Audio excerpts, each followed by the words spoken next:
আলহামদুলিল্লাহ, আল্লাহ পাকৰ ওচৰত লাখ লাখ শুক্ৰিয়া।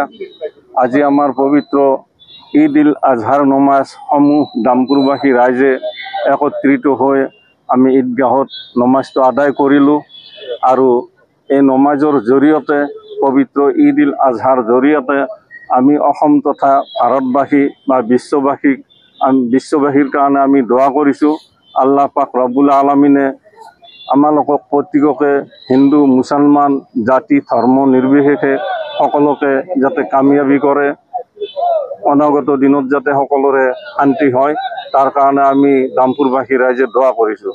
ইয়াৰ পিছত আমাৰ নমাজৰ পিছত আমাৰ এটা ডাঙৰ কৰ্ম আছে, সেইটো হ'ল কুৰবানী। যিসকল ব্যক্তিৰ ওপৰত আল্লাহ পাক ৰব্বুল আলামিনে কুৰবানীটো ৱাজিব কৰিছে, তেখেতসকলে এতিয়া নিজৰ নিজৰ স্থানত মানে কুৰবানী আদায় কৰাৰ কাৰণে প্ৰস্তুত হ'ব। আমাৰ এই ঈদগাহত সমূহ বিশ্ববাসীৰ কাৰণে, দামপুৰবাসী আছে, অসমবাসী, বিশ্ববাসী সকলোৰে আমি কামনা কৰি সুসজ্জিতভাৱে আমাৰ ঈদগাহ অৰ্থাৎ এইটো বকৰি ঈদ আৰু ঈদ উল আজহা বুলি কয়, এইখিনি পালন কৰাৰ কাৰণে আমাক ইয়াতে তৌফিক দিছে আল্লাহ, ইয়াতে আহ্বান কৰিছে আল্লাহ।